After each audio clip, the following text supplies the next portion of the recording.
Well, the thing is, Carl, is you Perfect. might have been hearing double for Bitcoin. We've seen over double from when it bottomed back in July. What's going on with it? Where does Hmm. this stop at, Carl? I think this is, I mean, first of all, this is exactly as predicted. Um, of course.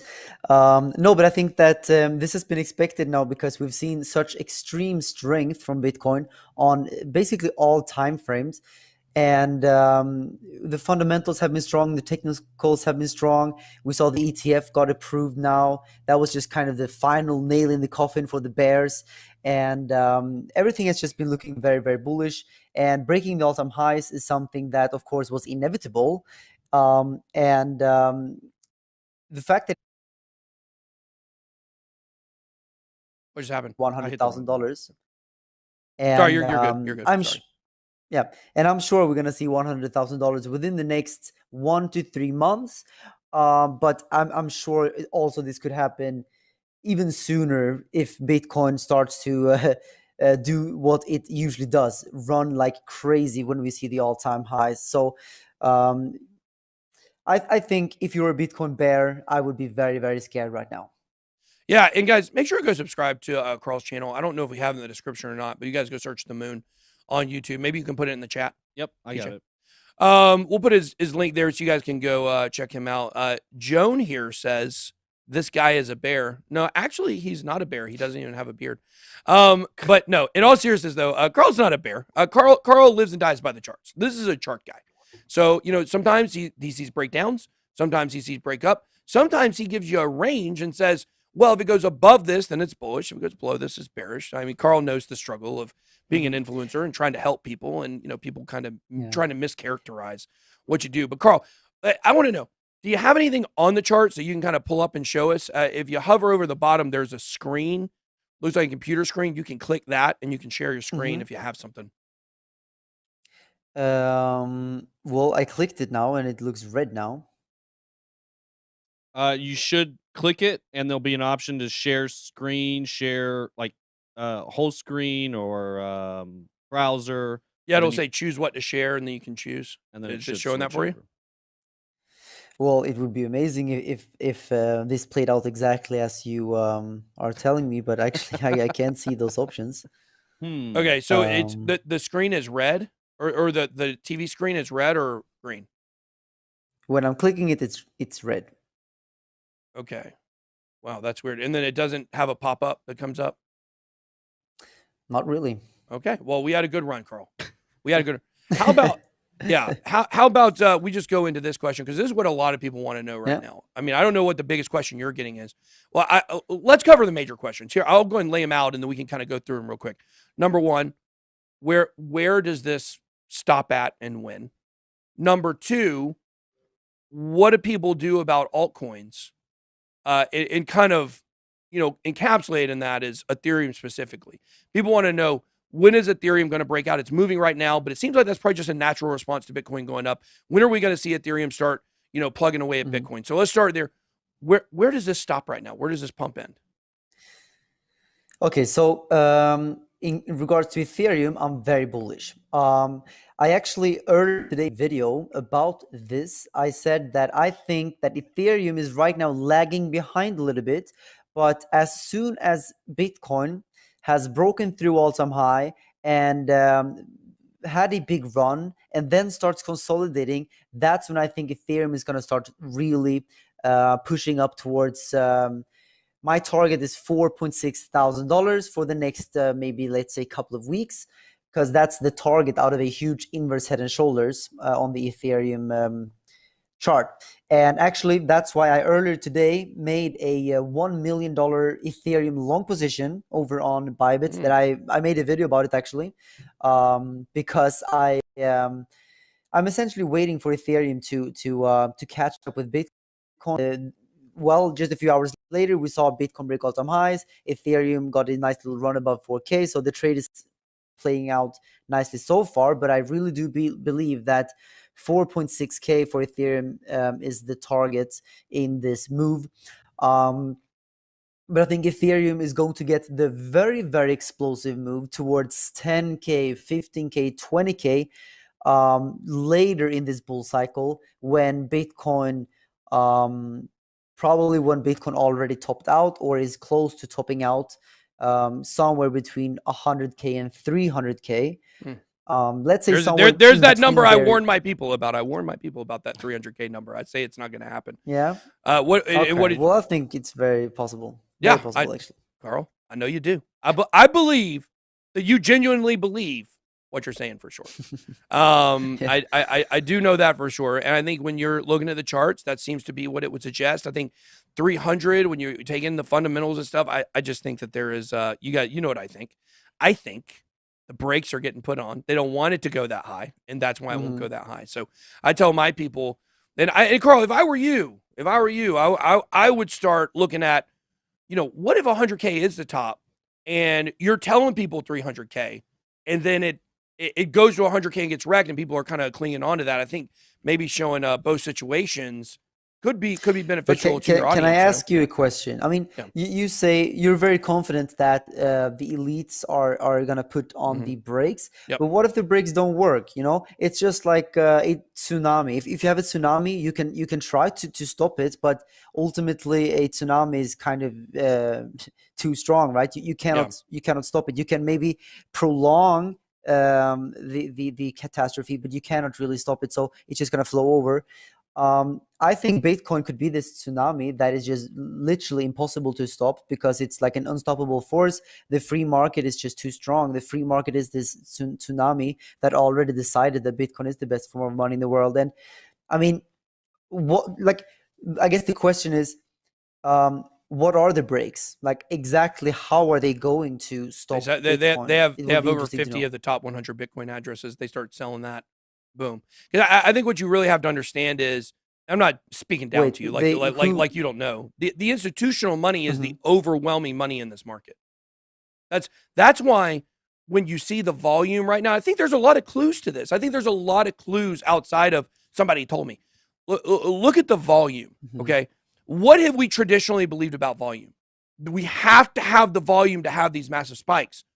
We didn't today. It was under $100 billion. And we got a massive move to $67,000. It wasn't last week.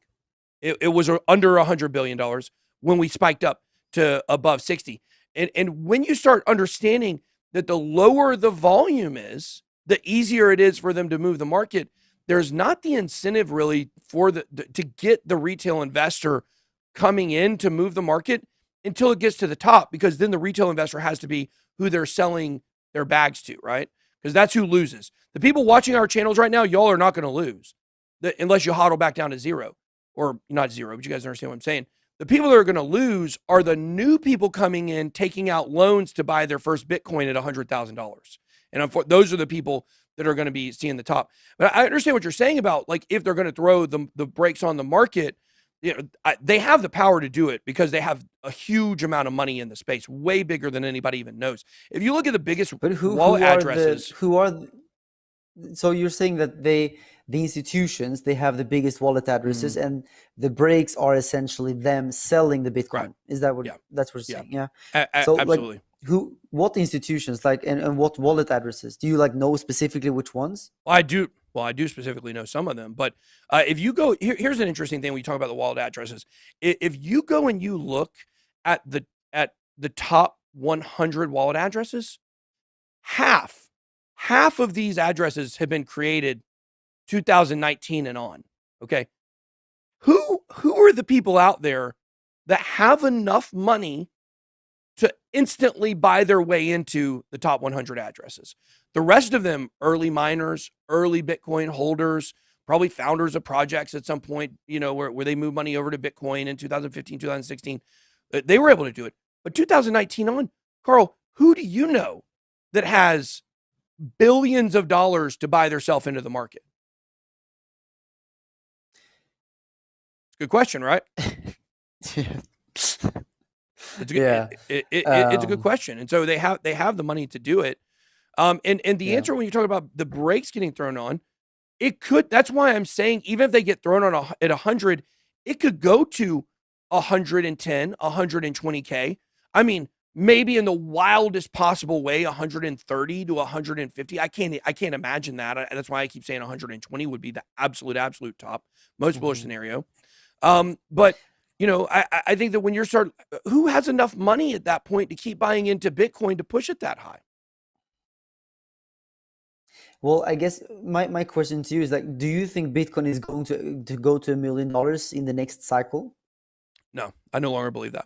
I do believe So it will go to $1 million, think that but not in the 100K next is like, okay, but okay, so you think it's going to go to $1 million, and do you think that the institutions know that it's also that's going to happen, or do you think that the institutions are going to pull the brakes on Bitcoin at 100K and that they believe it's over, like now they killed Bitcoin, or no, like no, they don't believe that. No. They don't believe they killed Bitcoin. When you look at every market in the world, there's a small group of people that controls that market. That controls every market in the world. It's a very small group of people. It's much smaller than people would imagine. Okay. They're trying to do with Bitcoin the same thing they do with the stock market. Does the stock market just go down? No. Stock market still goes up. Can retail investors still make money with it? Yeah, they can still make money. They still make a lot of money. You're still going to make more money in Bitcoin than anything else. But we're going to see the tick down of those diminishing returns, right? So this cycle, the numbers said Bitcoin should have gone to $250,000 to $300,000. It's going to get halted at 100K, okay? Or let's just call it 110, whatever it may be. For the next cycle, I've already been given a number for the next cycle, $250,000. That will be extremely diminished. Then we'd only be looking at a 2.5x of the previous all-time high. However, if Bitcoin were to retrace down to $20,000, that's still a 12.5x. So still huge returns are available, but that number is going to tick down. So I think you're really looking at 10 to 12 years probably for the $1 million Bitcoin at this point. So, because here, what you're saying is very, very like controversial in crypto. Like I know no one ever said this. Yeah. Like why do you have so much confidence when you say this? Like, because 100K now, obviously, I understand this could happen. It's like, if we get 100K and we start correcting from there, it wouldn't be very surprising, because my target, which is 200K or 300K, it sounds like a lot higher, but from the lows on the bear market, like it doesn't make a huge difference, maybe, because what I'm saying is that 100K could be the top. Yes, I get that point. But like the next cycle, it would be extremely strange if the next cycle would be $200,000. I just can't see that happening. But would it though? But would it though? Because we know the numbers are out there, and would people really start understanding that all this stuff I talk about is out? It's out there. You can find all this information. It's not like you have to be given some secret source to find it. All the clues lead you along the way. What have we seen with ETFs traditionally? We've seen that once they come in, they tend to slow down the overall growth of wherever they're at. You know, they might see one initial explosion, but over time, the more the institutional money comes in, the less returns you get in any market. That's just a fact.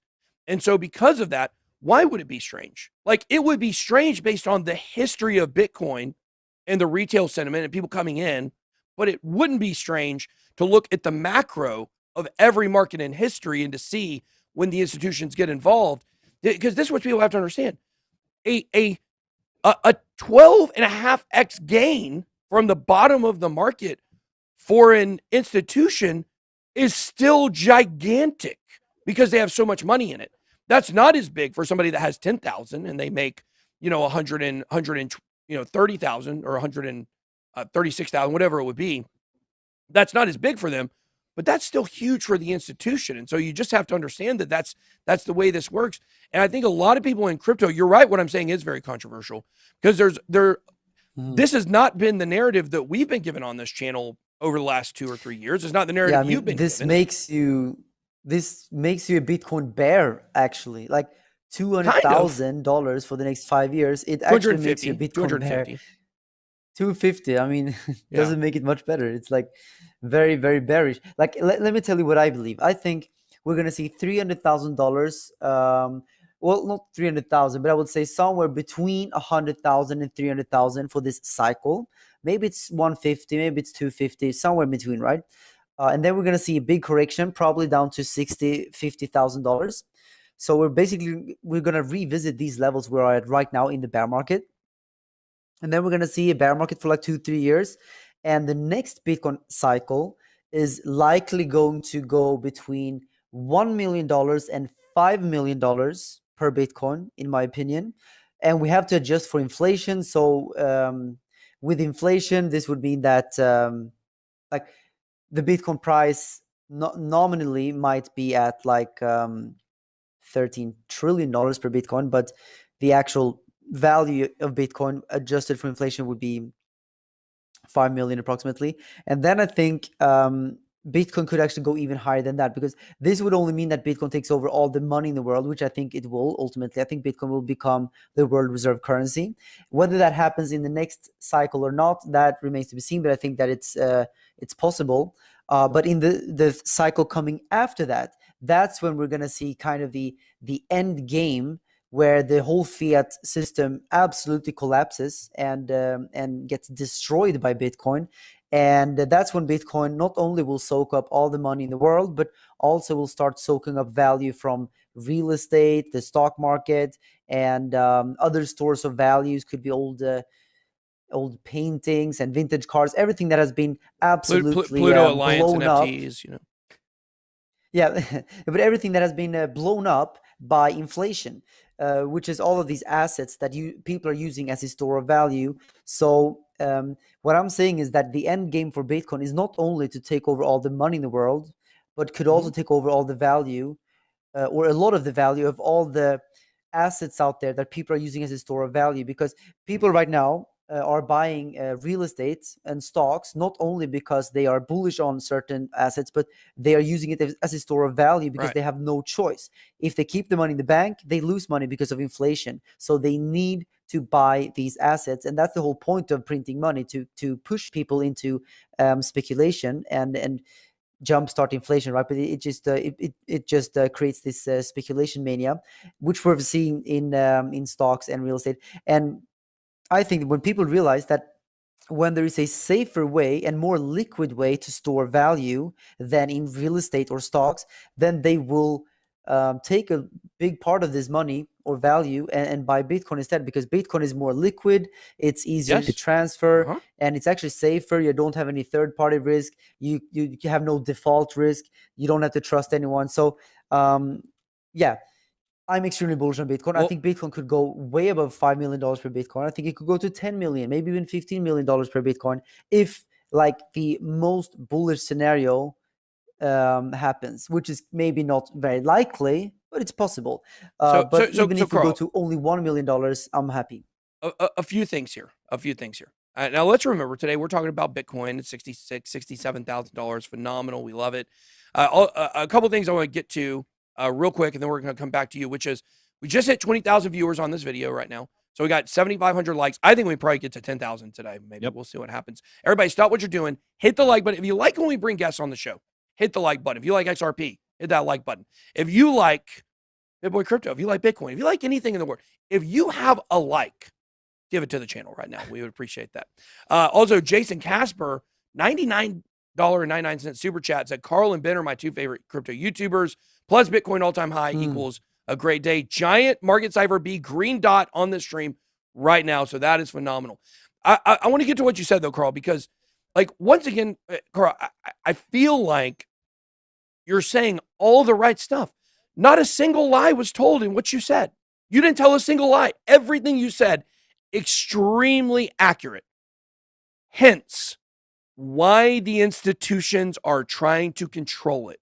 Because if they don't control it, the scenario you laid out is going to play out. What happens if Bitcoin goes to $1 million or $5 million in 4 years? It will break every other market in the world. Guess who also controls every other market in the world? The institutions. I think people have to wake up to the fact that when we talk about banks being evil, we don't mean your teller when you go in to cash a check. We mean the dark interior forces that run the centralized banking system. They see everything you're saying. You're saying it publicly. I've said it for years on this channel. Don't you think they're going to do everything in their power to prevent that from happening? And when you have the vast majority of the money supply at your disposal, that gives you the ability to do it. That's why we saw the big sell-off in May. Is them trying to get in control more. Go ahead. Yeah, maybe. I got a maybe out of Carl. Y'all heard him. I got a maybe out of Carl. What if the banks, the evil bankers, maybe they knew that this whole world is going to collapse. They know that the fiat system is going to collapse because obviously they created the system. They know it's going to collapse because they're smart. Maybe they created Bitcoin as their little Noah's Ark. I don't think so, but maybe. I'll give you a maybe. So. Look, I think that certainly is a conspiracy theory that's been floated around. But what I would tell you when you talk about that they know it's going to collapse, I agree with you. They do know it's going to collapse. That's why they're going to move over to a digital one world currency. And it's not going to be Bitcoin. It's going to be a CBDC. They're going to start with a local CBDC. The U.S. digital dollar will become the future reserve currency. It won't be the digital yuan. They're going to kick deflation in to increase the demand around the world for the U.S. dollar. We're going to see that peaking back up. When you look back at that chart that says, all of the reserve currencies in the history of the world, the one after the U.S. dollar is going to be the U.S. digital dollar. That will lead us into the one world currency. Now, I do believe that we've got a great chance sometime maybe at the end of our lives when we're 60, I hope I don't die at 60, but 50 to 60 years down the road. So who knows? I might be dead. I'm 90 years old. 50 to 60 years down the road, we might possibly see some kind of revolution that does lead Bitcoin. I won't rule out Bitcoin becoming the one world currency at some point, but they've got it mapped out pretty good at this point, in my opinion. And I think, like Carl, what I would like to see is when we do peak out at my numbers between 100 and 120K, that you come back on the channel, which you come on the channel all the time, and you say, you know what, Ben, maybe you're right. That's all I'm looking for. I just want to maybe you're right. We'll see what happens. We'll see what happens. We'll see what happens. I mean, I'm just way too bullish on Bitcoin to believe that any evil bankers can ever do anything about it. I think the end of the banking system is very close, and they know it. But I also think that they have no chance of stopping that. And the more people that research Bitcoin, the more people will never sell Bitcoin. I mean, you and me, I don't know about you, but I mean, I'm never going to sell my Bitcoin. And I think most people I'm selling for sure at the top of the market to buy back in at lower price and accumulate more. Yeah, I will do a little bit of that, of course. I mean, a little bit like 5-10% maybe, but the vast majority of my holdings I will never sell. And I mean, I think most people right now in crypto, or let's say many people in crypto right now, are never going to sell their Bitcoin. So there is a certain price where Bitcoin can just never go below because there are too many people holding. And the more people that realize what Bitcoin is, the higher the line goes, kind of the line of the ultimate support of the hodlers, the hodlers lines. And this line gets higher and higher and higher. Maybe, I mean, I think it could be the 200 week moving average. I think it is. Remember this moving average that we always kind of bounce off of in the bear markets. I think that is the line of the hodlers, it looks very bullish. It just keeps climbing higher and higher, and I think that ultimately the hodlers will win over the bankers. And we'll see. $1 million per Bitcoin, I think, is inevitable. Whether we're going to 5 or 10 or 15 million, that remains to be seen. But $1 million, I'm so confident in this that I'm willing to make any kind of bets when it comes to that. About $1 million. Maybe Bitcoin? We should. Yeah. Let's do it right here. Will we bet a Bitcoin on it? Absolutely. Well, if we bet a Bitcoin on it, I mean, we have to bet in fiat, right? Because the Bitcoin price goes. Or do we? You buy it a Bitcoin. You bet. Hey, how confident are you, Carl? Because I'm confident. I'll bet you a Bitcoin. Right, I know you got some Bitcoins, Carl. Well, probably got more than me. For you because okay, let's do it. Okay, and what's the specifics of the bet here? Well, I think we have to make a time. It has to be a time. You're saying to $1 million? So, I think $1 million within 5 years. So okay, so you say 5 years. Basically. So basically, this is a 5-year bet. If it doesn't hit in 5 years, then But if it does, then I give you. This is $1 million bet we just made. Yeah, I'm comfortable with it. I'm very comfortable with it. Yeah, clip that for the stream. Here we go. October $1 million 28th. bet. We still got my crypto face bet. He owes me $10,000 when Bitcoin hits. really? When Bitcoin hits $100,000 this year. But yeah, I love it, Carl. This has been a great, fascinating conversation. I love, a lot of I people are should making make a comments tweet about this actually. Yeah, a lot I'm of gonna people. make a tweet. A lot of I people were just making made- comments. Do it. Yeah, I'm gonna make a tweet. I just made a $1 million bet with BitBoy Crypto. Is that a good tweet? Yeah, that's a great video too. We should do that video next week. Maybe on your Yeah. channel or something like that. I love that. We can talk about the bet and stuff like that. But Carl, I got a lot of people saying that a lot of guests that come on the channel at different points, they're afraid to question me, and you question me like crazy. And I like that. I think that's good. I mean, I understand that what I'm saying, I would have told myself 1 year ago that I was crazy and I would have been on Carl's side 100%. But you get new information. We don't like flip-floppers that change every day, but you get new information and make more informed decisions. I think that's okay to do. So, Carl, thank you so much for joining us today. It's been fantastic. You guys make sure his comment or his channel is pinned on YouTube in the chat. You guys make sure to go subscribe to Carl and you get a lot of that good stuff. Bases a lot of things on charts, but Carl has been around for a while. It's also down in the video description. Carl, we'll see you later, bud. Thank you so much. Have Awesome, a great man. day. Thank All you right, for bye. having me. Bye-bye.